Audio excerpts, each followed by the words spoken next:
Pues caballeros, os quería preguntar, ¿estamos ante eso? ¿Estamos ante una purga de Donald Trump precisamente porque tanto los frentes en Irán como los frentes nacionales de alguna forma le están obligando a que eche balones fuera? Si te parece bien, Cristian, empiezo contigo.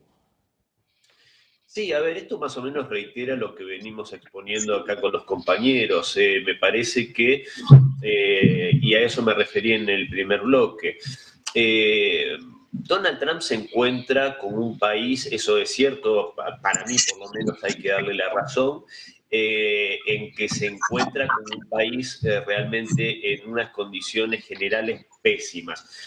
Esto lo refería cuando estaba en la campaña electoral y mencionaba que 4 años más de los demócratas iban a hacer que ya fuese imposible dar vuelta atrás la realidad de los Estados Unidos. Lo cierto es que los Estados Unidos que se encuentra Donald Trump es un país debilitado a nivel militar, no es capaz de hacerle frente a ninguna de las otras dos potencias militares a nivel mundial, como Rusia y China. Está teniendo problemas serios para enfrentar a Irán, a una potencia regional. Es difícil para mí que nos hagan creer que en el portaaviones más grande, impresionante y maravilloso, como diría Donald Trump, del mundo, el Gerald Ford, se incendió una lavadora y ocasionó daños de tal envergadura que hacen que aparentemente tenga que estar en dique seco aproximadamente 1 año y medio, y que no haya sido por ataques iraníes. En lo social está absolutamente fragmentado, está absolutamente dividido, con un clima social que nos hace pensar en que podría llegar inclusive a haber un enfrentamiento estilo guerra civil, porque incluso también hay divisiones profundas en las Fuerzas Armadas y en los servicios de inteligencia. En lo económico está desindustrializado, que eso es parte de esto de la búsqueda del MAGA, que yo ahí...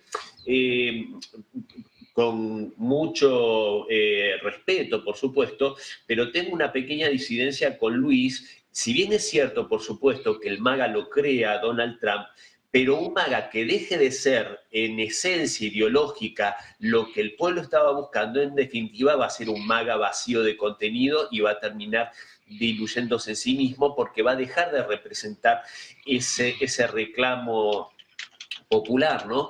Entonces vemos, bueno, la crisis de deuda prácticamente en 40 millones de dólares, y así podríamos seguir enumerando. Bueno, se ve con el ICE, se ve el nivel de efervescencia y de putrefacción que hay fronteras hacia adentro de los Estados Unidos, es escandaloso. Esto...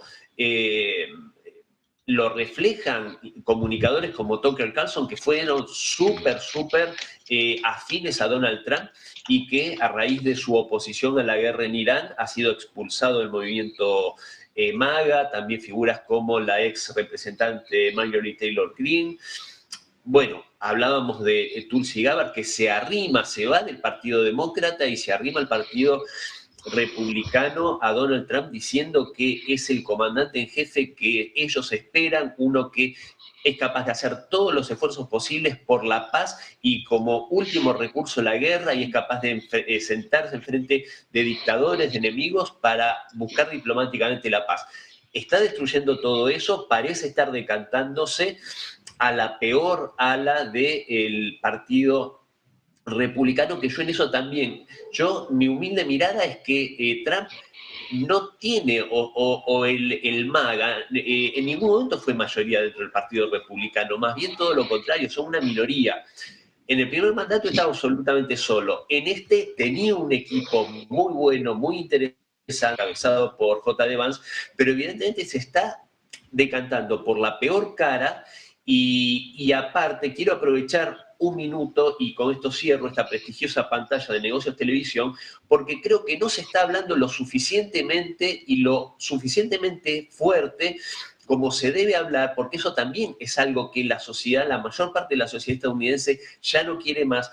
Es alianza incondicional con Israel, con un Israel que acaba de promulgar en los últimos días una ley que parece ser parte de las leyes de Nuremberg, cuando se condena a muerte, se aprueba la pena de muerte para palestinos. O sea, por cuestión de nación, de etnia, se habilita la pena de muerte para palestinos, no así para israelíes judíos.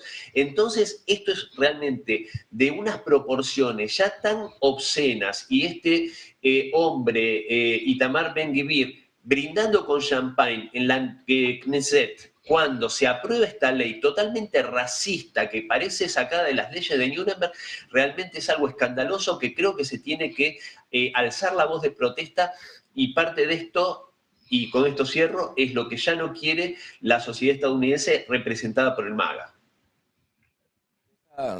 Bueno, de ese convenio, de esa alianza que tendría Estados Unidos e Israel, que es fundamental al menos para el presidente de los Estados Unidos, incluso aunque la ciudadanía ya no esté tan de acuerdo con esto, y mientras tenemos esa alianza, atención Marcelo, porque necesito que escuches la posible alianza que se estaría haciendo, o como mínimo la negociación que se está produciendo entre Irán y Omán, que habrían elaborado el protocolo para el tráfico en el estrecho de Hormuz, es lo que asegura el viceministro de Asuntos Exteriores de Irán, que habría informado de este protocolo. Según el comunicado de la agencia estatal IRNA, el protocolo tiene como objetivo coordinar y garantizar la seguridad del tráfico marítimo, pero no implicará restricciones sobre la navegación ni afectará la libertad de paso de buques comerciales y petroleros en la región. Ahora mismo estamos viendo precisamente el estrecho de Hormuz en directo. Esta es la imagen en directo de uno de los puntos calientes en esta guerra. Bien, pues ahora mismo, mientras Trump instaba a Europa a irse a buscar su propio petróleo, Marcelo,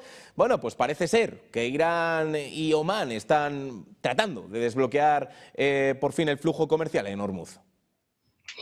Sí, bueno, yo creo que Irán en realidad está tratando de... no en realidad bloquear Hormuz, lo que está haciendo es tratar de hacer algo selectivo, es decir, pasa quien yo quiero que pase, quien es mi amigo y no quien es mi enemigo.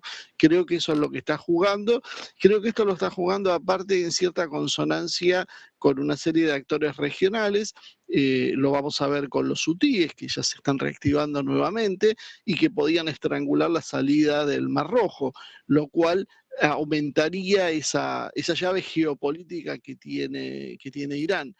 Omán es un país cercano a Israel y creo que lo que estamos viendo es el primero, perdón, a Irán, y creo que es el primer país que da ese paso, pero en realidad vamos a ver qué es lo que sucede con el tiempo, porque acá hay un hecho que es muy claro, que la potencia que dominó durante años Medio Oriente fue ese tándem estadounidense-israelí. Pero si Estados Unidos no se sabe bien qué va a pasar, porque independientemente de todo lo que está diciendo Trump, hay dos dudas que tenemos. Primero, si realmente lo va a hacer, y segundo, si tiene la capacidad para hacerlo. Porque además de eso tenemos que considerar que Rusia también está interviniendo en Irán, China está interviniendo en Irán de distintas maneras, en forma un poco más, podríamos decir, reservada, no tan abiertamente, pero están siendo claves en esa posición.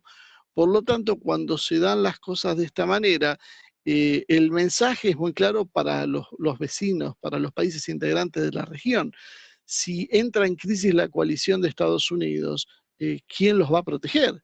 Y en definitiva se trata mucho de eso. Las monarquías del Golfo van a tener que ir decidiendo si intentan seguir alineándose con el eje occidental o si cambian de bando. No hay una posición unificada y tampoco sabemos qué es lo que va a pasar si hay revueltas. Por ejemplo, Bahrein tiene la población mayoritaria chií y muchos suponen que esto va a significar básicamente un problema serio. En Kuwait se habla de que la monarquía está abandonando el país. Entonces estamos viendo un proceso de reacomodamiento geopolítico regional que vamos a ver cómo termina por aterrizar.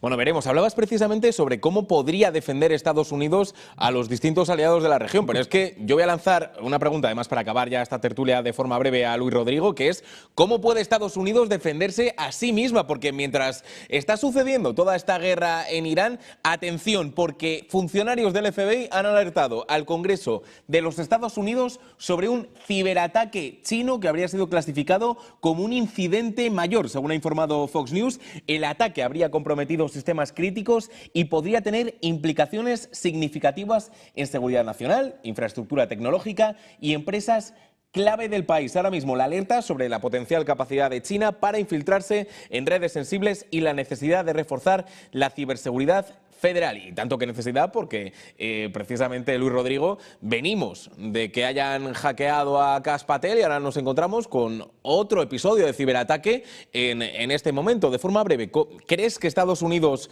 está descuidando su propia defensa, al menos cibernética, en esta guerra en Irán? Pues yo creo que ahí Estados Unidos está centrándose quizá demasiado en el exterior y pasa que luego pues el interior queda un poco desprovisto de las medidas que, como hemos dicho al principio del programa, pues tienen que ir encaminadas a una economía civil y no a una economía de guerra. Cuando nos centramos en medidas de economía de guerra, pues hace que este tipo de peligros, este tipo de riesgos, pues bueno, al final comprometen no solo la seguridad nacional, sino también la seguridad diaria de los ciudadanos de Estados Unidos, porque puede colapsar la red del Congreso o puede colapsar pues la red hospitalaria y eso pues impactar de manera mucho más directa. Pero en cualquier escenario, eso al final a quien va a impactar es a quien está en la Casa Blanca, a quien tiene en sus manos la responsabilidad de asegurar que el gobierno funciona y si no funciona, pues ya sabemos claramente de quién es la culpa.